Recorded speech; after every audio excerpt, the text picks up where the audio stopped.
Hey guys, welcome back to my channel. I hope I find you well and I hope that you're keeping safe with everything that is going on in the world right now. I hope that you're waking up every day deciding to fight for your place in this world. I hope you're keeping on going even when you feel like doubting yourself. I hope you're keeping on going. I hope you're keeping on believing. I hope you are deliberately and intentionally working towards the person that you're supposed to be, because that's what we talk about on this channel, challenging you every day to defy the odds, to break the limits, to do it even when you think you cannot. So in today's video, I want to talk about this subject that is very, very important, the subject of mentorship. So how it came about is I was asked to give a talk to a group of Christians at a leadership symposium, and they wanted me to talk particularly about mentorship. I struggled so hard preparing a presentation because I think mentorship is such an important subject, and many people have made it in life because they had mentors, and equally many people have failed in life because they had mentors. So I think it's a very delicate relationship that has to be navigated with wisdom, intentionality, and awareness, which can build you. But because if we also approach it without those things, it can also bring you down. So I'm going to talk about mentorship in this video. I think the starting point is to talk about what is mentorship, who is a mentor, what is a mentorship relationship. And a mentorship relationship, the definition that I like is the one that says it's an intentional transfer of knowledge, of insights, of wisdom through practical, experiential relationship. It's a relationship where one person who has more experience has a relationship where they guide, where they mentor, where they offer guidance, experience, and insights to someone who is most of the times younger than them, and build them up and grow them in their area of their calling, be it career, be it their gift, be it their purpose. They develop them in that is what a mentorship relationship is. And the starting point for me really when I talk about mentorship is to tell people that this is a very delicate relationship, because a mentor is someone who speaks to your mind, is someone who shapes your mindset, is someone who shapes directly how you perceive things, how you negotiate for access, how you negotiate for your place in this world. And because this is someone who speaks directly to you, the most important asset that you have, which is your mind, you have to be very careful in choosing that person, because once you mess up your mind, once you confuse and adopt a mindset that is not suited for your goals, you miss it. So you have to be intentional in choosing a mentor, because mentoring is so delicate because it speaks directly to your mind.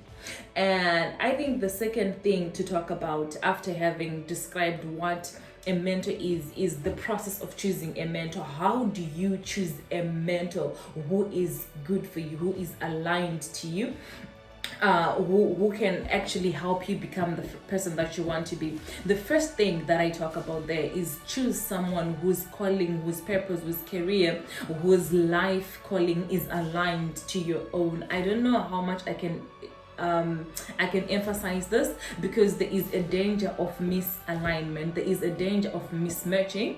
Someone who is a commander in the field of commerce, someone who is a business person, an entrepreneur, if they mentor someone who is called to be a pastor and or a prophet, there's going to be a misalignment, because this one is supposed to focus more on reading the word of God, on fasting, on praying, and this one is going to emphasize more about attending business seminars, about doing things, which is a direct deviation from what this person needs to achieve the area of their purpose. So when you choose someone to mentor you, choose someone whose purpose is aligned to yours. If you read the Bible in the book of Joshua chapter 1 verse 7, when God was instructing Joshua on how to move forward in his life, and he made reference to how Moses had trained him and how he was ready, so Moses was the leader of the Israelites. He mentored Joshua to take over a similar role, and Joshua took over from Moses. So it may not necessarily that if you're going to sell tomatoes, be mentored by someone who sells tomatoes, but the point is someone who mentors you, their goals have to be aligned with your goals. it's if there is a mismatch, they might give you something that is not good for you, or they might mislead you, even if it's not intentional, and closely related to this, some people are going to challenge me on this, and I absolutely understand them. I think what is also important is be mentored by someone who has spiritual alignment as yours. So if you're a Christian, be mentored by someone who understands, who is a Christian as well. The reason why I say this is because there is something fundamental in how our belief system shapes how we do everything else, And I also think it's safer for someone to mentor you in line with the Bible, with the Word of God, because when someone mentors you purely on personal experience, the margin of error is too high, because God gave each and every single one of us a unique template. So in as much as you are a preacher, I am a preacher, you are a writer, I'm a writer, God has carved different paths for us. So we are going to the same place, but you're going to take different directions. But if you don't have the capacity to identify my uniqueness and nurture my gifts in my uniqueness, you might want to try and prescribe your methods on me, and there is a danger of you misleading me, not necessarily because you want to, but because you want to prescribe your experience. So if someone mentors you along the broader framework of something, of a shared belief, so say it's Christianity, I'm a Christian, so I will speak to Christianity. So if someone mentors you, in line with Christianity, they are mentoring you in line with the Word of God that builds you up, that tells you how to live in every aspect of your life, how to relate in business, how to relate in your relationships, how to relate with your family, how to relate in every aspect of your life. So if they are mentoring you on the basis of that knowledge, whatever personal experience they have is going to be used to buttress a particular point. It's going to be used to affirm a particular position, not necessarily to prescribe a way for you. The reason why I'm so passionate about this is I think we need a breed of mentors, and this is so important. It's the next thing that I want to talk about after this. It's when you find a mentor, when you find someone who mentors you, who is grooming you, who is helping you develop into the person that you're supposed to become, I want you to remember a few things. The first thing is, remember your voice. Remember your voice. Remember your voice. Remember your voice. Never lose your voice. Never lose your authenticity. Never lose your value. Never you lose your uniqueness. Never lose your unique gifts. Never lose the unique calling that God has placed upon your life. Someone who is called to mentor you is not called to tell you how to live your life. God has given you a particular purpose, a particular direction that is suited to the person that He made you, that is suited to your gifts. So when you find a mentor, never lose your voice, never lose your unique gifts, never lose your authenticity. Grow from a position of authenticity. Grow from a position of your uniqueness, defending fully your calling, defending fully the person that God has called you to be, knowing clearly the vision that you have.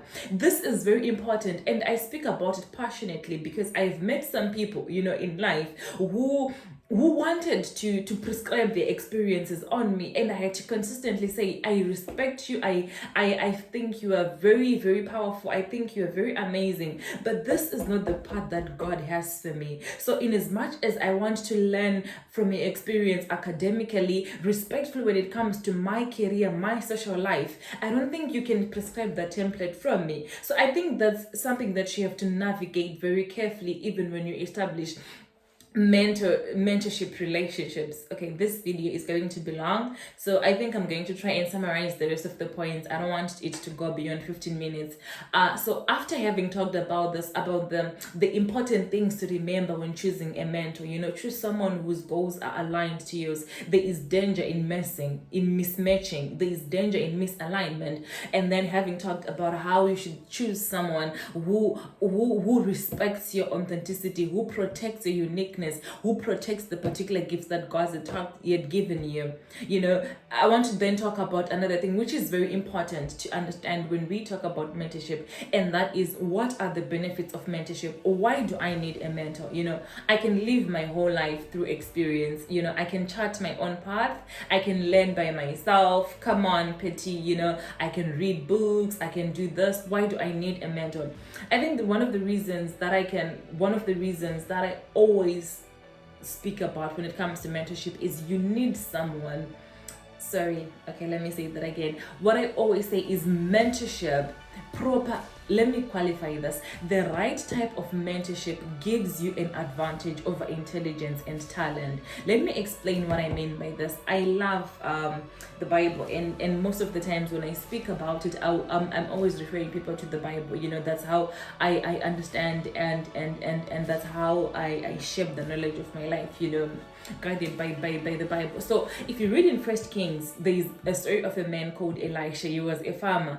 He was a farmer just farming in his father's field, and then there is this great prophet Elijah who works with the children of the prophets. People who are living in camps were being trained to become prophets, and then Elijah meets Elisha, a farmer who's not even a prophet, who doesn't even have someone, according to my knowledge, maybe I should read more into it, but who doesn't really have anyone who is a prophet. And then he meets this prophet Elijah, and he sticks to him.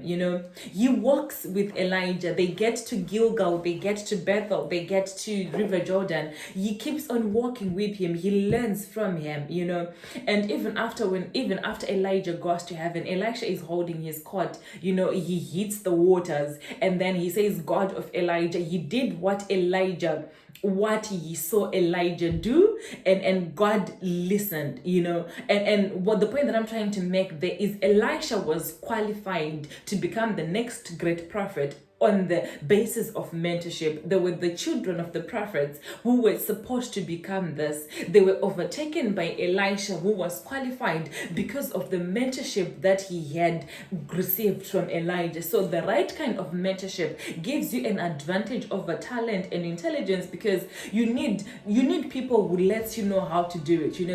The rules of the game, if I can call it that. You need people who teach you how to navigate the corporate world, how to navigate the academic world. Some people who have been there before you, who can guide you, in a way which is different for someone who is just intelligent, who just yeah, okay, my time is running out. And then the other thing is, mentorship protects you from the mistakes that others have made. Oh God, Einstein says, I was able to see further in life because I stood on the shoulders of giants. The most beautiful thing about mentorship is you learn from the mistakes that other people made. You learn from the mistakes that other people made. Imagine reading a book or being mentored by a billionaire who tried to set up a business 20 times and failed, and then they tell you that, so you've literally avoided 20 mistakes, 20 years of trial and error, because you got the right kind of mentorship. So the right kind of mentorship protects you from the mistakes that other people have made. It shields you, not because it's foolproof, but because it teaches you how other people have done it, which makes it relatively easier for you to navigate and chart your own path, because you have guidance, because you know someone who has done it, and then you're just building on that. Yeah, so I think for me, there are a whole lot of benefits. There are a whole lot of things, but I'm trying to explain it in the most simple terms that I can, and in the most basic ways that that I want people to understand. And the last thing that I want to talk about before I end this video is, when you choose mentors, be sensitive of the time and the seasons and the phases in your life. I can't stress this enough. The reason why I say this is, the kind of mentorship and direction and advice that you need as a single person is going to be different from the kind of advice that you're going to need when you become a married person. And it's going to be, and it's also the same thing with your career. The kind of advice that you need when you're starting up is different from the kind of advice that you need when you are in the twilight of your career, and it's also different from the advice that you would need when you're towards retirement. And I think I'm not saying discard people or throw people out. I'm simply saying be sensitive. You can add someone to the team. I've never seen anywhere where it says have one mentor. Some people advocate for that, and that is okay. But my point is, you can learn from different people given at different phases of your life. So there are some people who look up to me for advice. I don't think they consider me a mentor really, but then there are some people who look up to me for advice. And if they're in high school, if they're at university, I can advise them because I have done that. But if someone who has a family and kids and they come to me for advice, in as much as I'll advise them based on the knowledge that I've read about and I understood, I do not have, that particular insight that comes with living through something to actually advise them. And if this is not handled well, if you do not handle the transitions of your life well, as in if you don't grow with your mentorship relations, it can get quite rocky, and uncomfortable. So I think that's one thing that I will leave you with. When you grow, grow with your relationships. Grow with your relationships in every aspect. Be careful to the seasons of your life. Every stage of your life calls for a new strategy. The things that I knew when I was first year, the things that I knew when I was studying for my first degree, my first master's, are all different from the things that I know, and how I see life right now. And I have to be sensitive to that. So I think that if I can leave you a few things, I would say you definitely need a mentor, but be careful how you choose a mentor, because there is danger in misalignment. Let it be someone who is aligned to your calling, to your purpose. And in all these things, don't lose your voice, don't lose your authenticity, don't lose yourself just to appease a mentor. God has given us different plans, and never allow anyone to prescribe a path for you. Never allow anyone to prescribe their story on you. Take lessons, learn, but develop your own brand of uniqueness. Wow. Oh God, this has been quite a long video. Thank you so much for tuning in. Thank you so much for watching. Please don't forget to subscribe to the website to get notifications about the upcoming book, From Goka to Oxford, The Girl Who Dared to Dream. I am so excited. A lot of you are asking me what's up with the book. They're asking for updates. I'm so sorry. It's very difficult to plan with COVID-19, but with the vaccines rolling out and the world opening up a bit, I'm sure we'll have a very solid date and solid timelines for you. Stay focused, stay safe, and every single day be intentional about your growth. Be intentional. See you next time.